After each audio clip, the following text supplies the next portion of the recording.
Style icon Shruti Haasan చేతుల మీదుగా శుభప్రదం షాపింగ్ మాల్ జూలై 3 నల్గొండలలో గ్రాండ్ ఓపెనింగ్.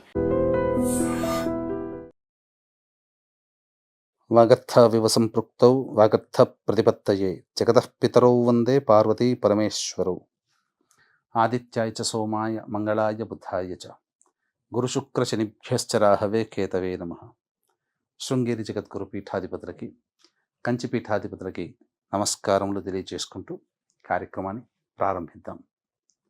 వీక్షించేటువంటి ఐడ్రీమ్ ప్రేక్షకులకి ఈ యొక్క పరాభవనామ సంవత్సరంలో ఈ జూలై 5వ తారీఖు నుంచి 15వ తారీఖు వరకు 12 రాశులలో జన్మించినటువంటి వారికి ఏ విధంగా ఉండబోతుంది క్లుప్తంగా తెలియచేసుకునే ప్రయత్నం చేద్దాం. ముఖ్యంగా ఎన్నో అద్భుతాలతో కూడుకున్నటువంటి ఒక గొప్ప విషయాన్ని మీకోసమే తెలియచేస్తున్నాను.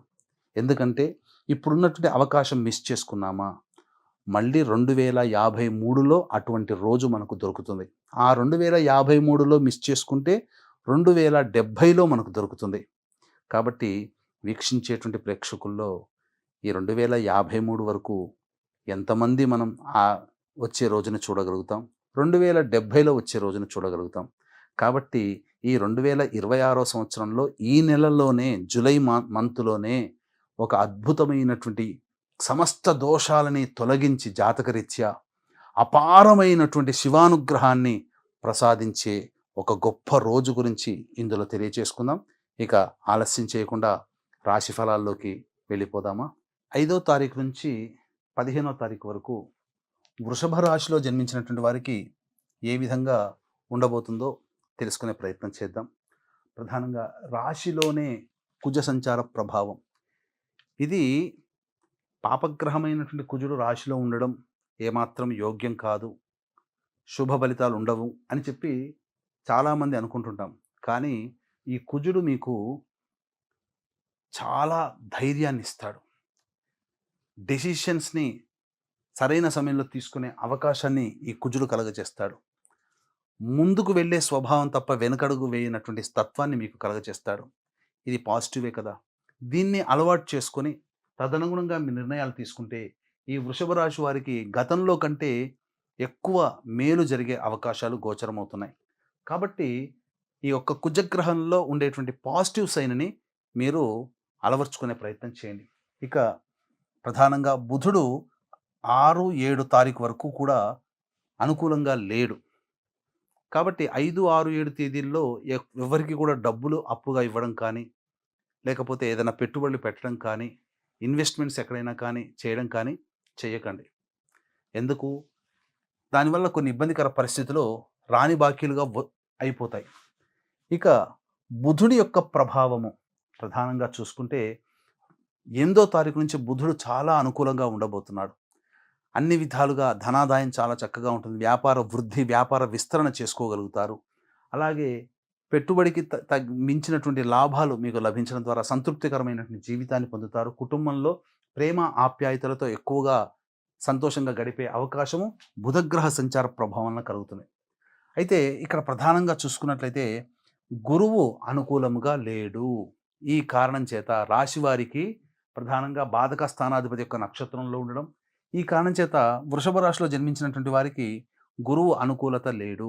తద్వారా పెద్దవాళ్ళ సహాయ సహకారాలు లేకపోవడం వల్ల మీరు అనుకున్నటువంటి పని ఏదైతే ఉంటుందో అది కాస్త ఆలస్యంగా పూర్తయ్యే అవకాశాలు గోచరమవుతున్నాయి. ముఖ్యంగా ఉద్యోగస్తులు ఉన్న సంస్థల్లోనే ఉద్యోగం చేసుకునే ప్రయత్నం చేయండి. కొత్త సంస్థలకి మారకండి. సమయం అనుకూలంగా లేదు. ఈ 15 తర్వాత గ్రహాలు మారుతున్నాయి. అప్పుడు మీరు ప్రయత్నం చేయండి. మంచి శుభ ఫలితాలు పొందుతారని చెప్పవచ్చు. నిరుద్యోగస్తులు ఇంకొక 10 రోజులు గట్టిగా ప్రయత్నం చేయండి. అవకాశం కోసం ఎదురు చూడండి. మంచి శుభ ఫలితాలు 15 తర్వాత మీరు పొందుతారు గ్రహ మార్పు ప్రభావం వల్ల. ఇక శుక్రుడు అనుకూలంగా ఉన్నటువంటి ఈ కారణం చేత మీరు గృహోపకరణాలు చక్కగా మీరు కొనుగోలు చేస్తారు. అలాగే కుటుంబంలో సంతోషంతో కూడుకున్న జీవిత విధానాన్ని మీరు పొందుతారని చెప్పవచ్చు. అలాగే విలువైనటువంటి దుస్తులు, ఆభరణాలు, అలాగే కొన్ని ప్రత్యేకమైనటువంటి పరికరాలు, మీ యొక్క హుందాతనాన్ని పెంచే విధంగా వాహనాలు కొనుగోలు, ఇవన్నీ కూడా చేసే అవకాశాలు వృషభ రాశిలో జన్మించినటువంటి వారికి ఉంటుంది. దశమ రాహు అనుకూలం. అలాగే లాభశని అనుకూలం. ఈ పనుల వల్ల వృత్తి ఉద్యోగ వ్యాపారాల్లో మీరు ఒక్క వేరే ఉద్యోగం కోసం ప్రయత్నం చేయడం అది అనుకూలంగా లేదు తప్ప, ప్రధానంగా అన్ని విధాలుగా మీకు యోగ్యతను కలిగించేటువంటి గ్రహాలు కనబడుతున్నాయి. కాబట్టి ఏతావాత సాధారణమైన కంటే కూడా మిశ్రమ ఫలితాలు ఈ యొక్క గ్రహ ప్రభావం వలన మీకు కలుగుతాయని చెప్పవచ్చు. అంతేకాకుండా ఇక్కడ ప్రధానంగా ఈ సంబంధించినటువంటి కేతుగ్రహం అనుకూలంగా లేదు. ఈ కారణం చేత సంతోషం తక్కువ. ఇలా మనకు ఈ యొక్క గ్రహాల యొక్క స్థితిగతులు సంచారాన్ని బట్టి మనకు ఈ యొక్క వృషభ రాశిలో జన్మించినటువంటి వారికి 5వ తారీఖు నుంచి 15వ తారీఖు వరకు ఈ ఫలితాలు మనకు గోచరింపబడుతున్నాయి. అయితే ఈ యొక్క సంవత్సరంలోనే అద్భుతమైనటువంటి రోజు మనకు రాబోతుంది. ఈ రోజున అనగా జూలై 13వ తేదీన. ఈ రోజున మనం మిస్ చేసుకున్నామా, మళ్ళీ 2053వ సంవత్సరంలోనే మనం చూస్తాం. అది మిస్ అయిందా మళ్ళీ 2070 సంవత్సరం. కాబట్టి 2053లో ఎంతమంది ఆ యోగాన్ని చూస్తారు, 2070లో ఎంతమంది ఆ యోగాన్ని చవి చూస్తారు, వీక్షించేటువంటి ప్రేక్షకులే ఆలోచించుకోవాలి. ఏంటి ఆ యోగము అంటే సోమవారం, ఆరుద్ర నక్షత్రం, చతుర్దశి తిథి ఇది కలిసి రావడం మహాశైవాఖ్య యోగముగా చెప్పబడి ఉంది.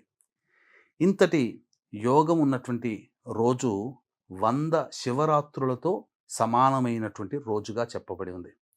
కాబట్టి చక్కగా అవకాశం ఉన్నటువంటి వాళ్ళు మీ యొక్క జీవితంలో మీ జాతకరీత్యా కలుగు అనేక రకాలైనటువంటి దోషాలు, గత జన్మ కర్మ దోషాలు కావచ్చు, ఈ జన్మలలో సమస్యలు జాతకరీత్యా ఎదుర్కొంటున్నటువంటి కావచ్చు.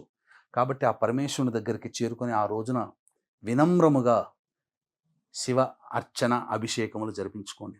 అవకాశం ఉంటే మన పీఠమాధ్వర్యంలో అరుణాచల క్షేత్రంలో కానీ శ్రీకాళహస్తి క్షేత్రంలో కానీ కార్యక్రమం నిర్వహించడం జరుగుతుంది.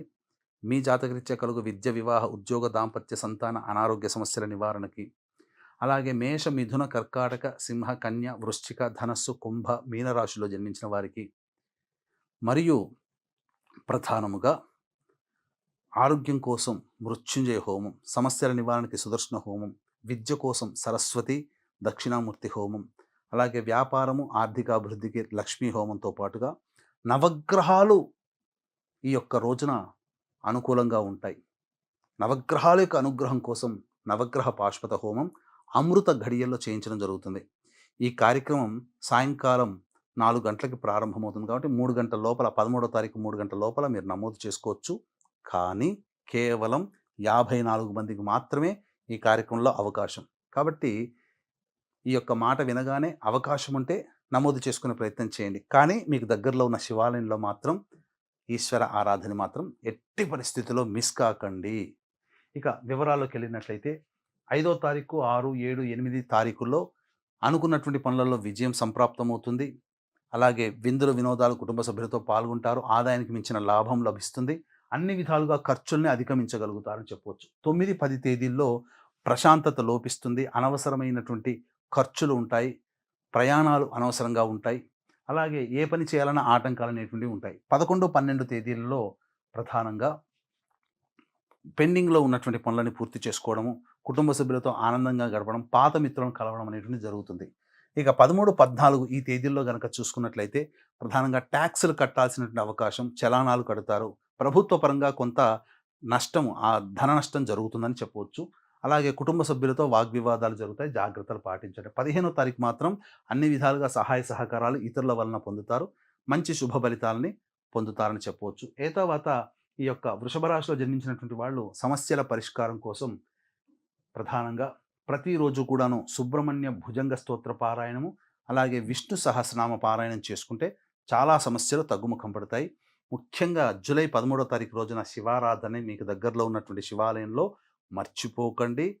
అవకాశం ఉంటే శ్రీకాళహస్తిలో కానీ అరుణాచల క్షేత్రంలో కానీ మన పీఠమాధుర్యంలో జరిగే కార్యక్రమంలో మీరు గోత్రనామాదులు నమోదు చేసుకునే ప్రయత్నం చేయండి. సర్వం శ్రీ ఉమామహేశ్వర పరబ్రహ్మార్పణమస్తు.